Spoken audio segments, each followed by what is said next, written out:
কিন্তু আল্লাহ তাআলা প্রথমে মদের নেশাদ্রব্যের বিষয়টা আনছে, এরপরে আনছে জুয়া, যেটা মুসলমানদের মধ্যেই বেশি। কি ঠিক কিনা? 3 নম্বরে আনছে মূর্তির কথা, প্রতিমা।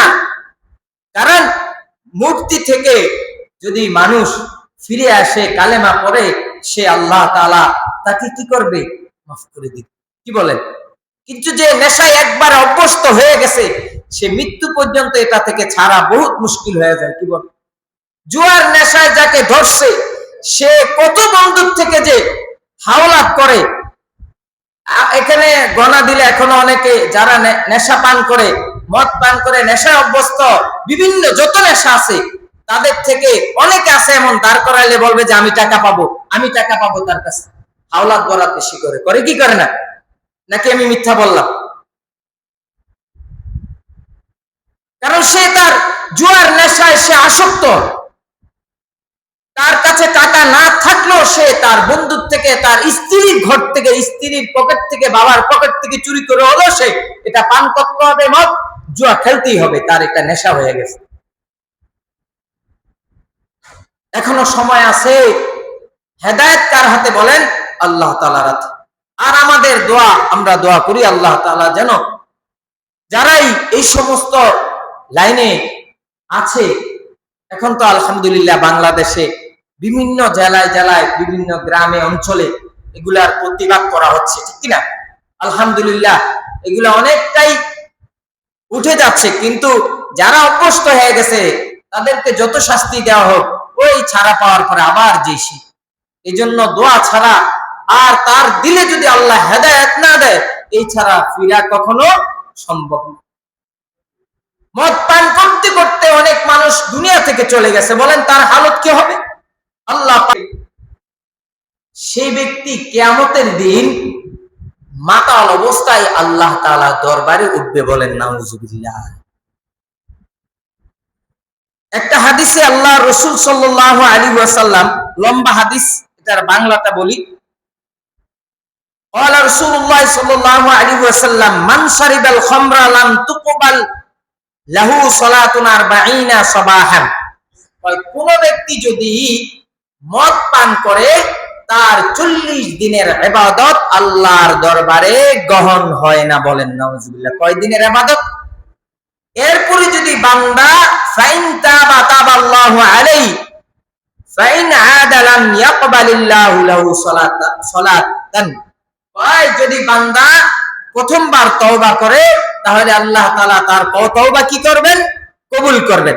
তাহলে কোন ব্যক্তি যদি একবার মদ পান করে, হাদিসের প্রথম অংশে আসছে তার 40 দিনের ইবাদত আল্লাহ তাআলা কি করবেন না? গ্রহণ করবেন না। এরপরে বান্দা যদি তওবা করে, আল্লাহ তাআলা তওবা কবুল করবেন। এটা হচ্ছে 1 নাম্বার।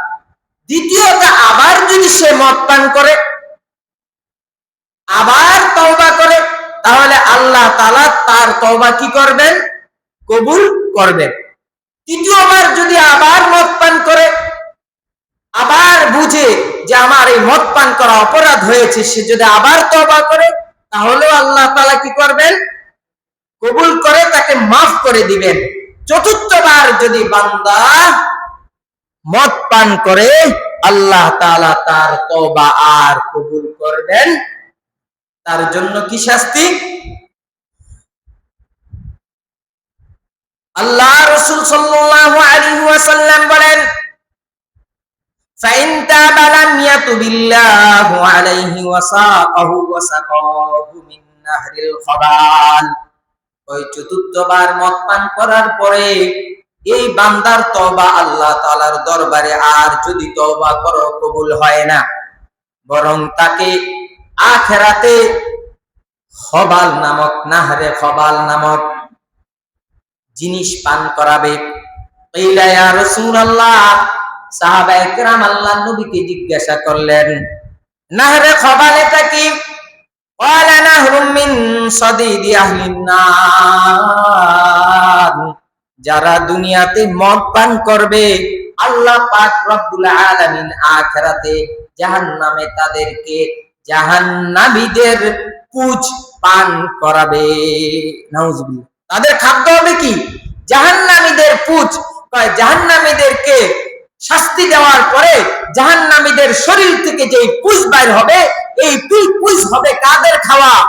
যারা মদ পান করে, নেশাদ্রব্য পান করে, তাদের খাওয়া। কেমন চিন্তা করে? এক হাদিসে আসছে, এই মদ পান করার চাইতে, আমার কাছে এক সাহাবা বলেন, এই মদ পান করার চাইতে, এই নেশাদ্রব্য পান করার চাইতে আমার জন্য আগুন পান করা বেশি উত্তম। চিন্তা করছেন?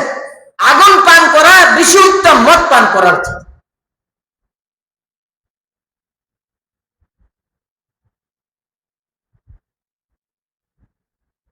মাদকদেরকে আল্লাহ তাআলা কিয়ামতের দিন, এই যে হাদিসটা আসছে এটা বলি শেষ করি। وقال النبي صلى الله عليه وسلم من مات وهو مدمن خمر يبعث يوم القيامة وهو سكران। ইমাম জাহাদ রাহিমাহুল্লাহ বলেন, মান মাতা ওয়া হুয়া মুদমিনু খামরিন, যে ব্যক্তি মৃত্যুবরণ করে, ওয়া হুয়া মুদমিনু খামরিন, যে অবস্থায় সে মাতাল অর্থাৎ মদ পান করা অবস্থায় যদি কোনো বান্দা মৃত্যুবরণ করে, কি অবস্থায়? অর্থাৎ নেশাদ্রব্য পান করা অবস্থায় যদি কোনো বান্দা মৃত্যুবরণ করে, ইউবাসু ইয়াউমাল কিয়ামাতি ওয়া হুয়া সাকরান, আল্লাহ পাক রব্বুল আলামিন তাকে কিয়ামতের দিন মাতাল অবস্থায় আল্লাহর সামনে দাঁড় করাবে। নাউজুবিল্লাহ।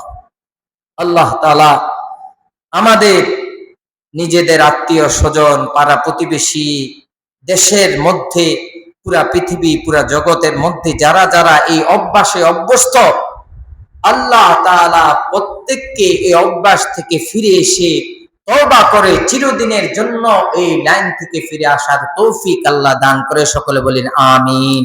আল্লাহ আমাদেরকে বুঝ দান করেন। ওমা আলাইনা ইল্লাল বালাগ।